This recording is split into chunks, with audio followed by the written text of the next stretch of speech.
Light ഹൗസിൻ്റെ ഈ പുതിയ എപ്പിസോഡിലേക്ക് ഏവർക്കും സ്വാഗതം. ഒരിടത്ത് ഒരു വലിയ നെൽപ്പാടമുണ്ടായിരുന്നു. വിളവെടുപ്പിന് സമയമായപ്പോൾ കർഷകൻ തൻ്റെ മക്കളോടൊപ്പം വയലിലേക്ക് പോയി. നെൽച്ചെടികൾ സ്വർണം പോലെ തിളങ്ങുന്നുണ്ടായിരുന്നു. ചില ചെടികൾ ധാന്യമണികൾ കൊണ്ട് നിറഞ്ഞ് തലകുനിച്ച് നിന്നു. മറ്റ് ചില ചെടികളിൽ ധാന്യമണികൾ കുറവായിരുന്നെങ്കിലും അവ തല ഉയർത്തി നിന്നു. വിളവെടുപ്പ് തുടങ്ങിയപ്പോൾ കർഷകൻ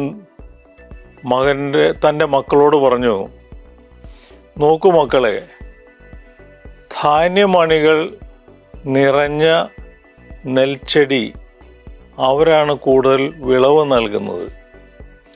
അവ വിനയത്തോടെ തലകുനിച്ച് നിൽക്കുന്നു. എന്നാൽ ധാന്യമണികൾ കുറഞ്ഞ ചെടികൾ തല ഉയർത്തി നിൽക്കുന്നത് കണ്ടോ? അവയ്ക്ക് അഹങ്കാരമാണ്. ഒരു മകൻ ചോദിച്ചു, അച്ഛാ, ധാന്യമണികൾ കുറവായതുകൊണ്ടല്ലേ അവ തല ഉയർത്തി നിൽക്കുന്നത്? കർഷകൻ ചിരിച്ചുകൊണ്ട് പറഞ്ഞു, അതേ മകനെ, അറിവും സമ്പത്തും അധികമാകുമ്പോൾ വിനയം കാണിക്കണം. അഹങ്കാരം നമ്മെ ശൂന്യമാക്കും. തലകുനിക്കുന്ന നെൽച്ചെടികൾ പോലെ വിനയമുള്ളവർക്ക് കൂടുതൽ നേടാൻ കഴിയൂ. അവർ വിളവെടുപ്പ് തുടർന്നു.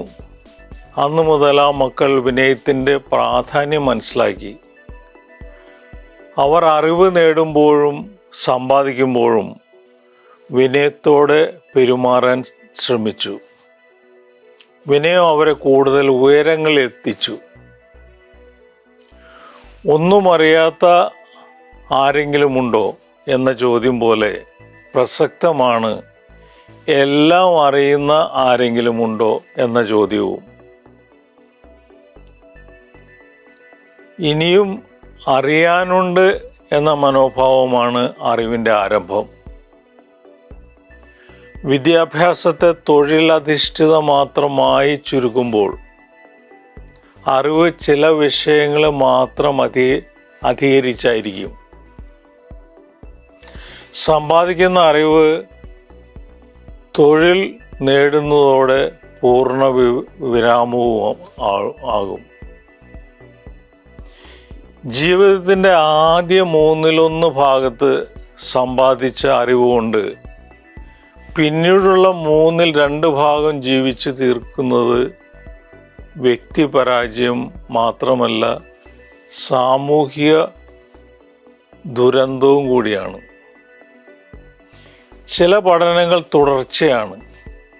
ചില പഠനങ്ങൾ പഴയതിൻ്റെ തകർച്ചയും പുതിയതിൻ്റെ തുടക്കവുമാണ്.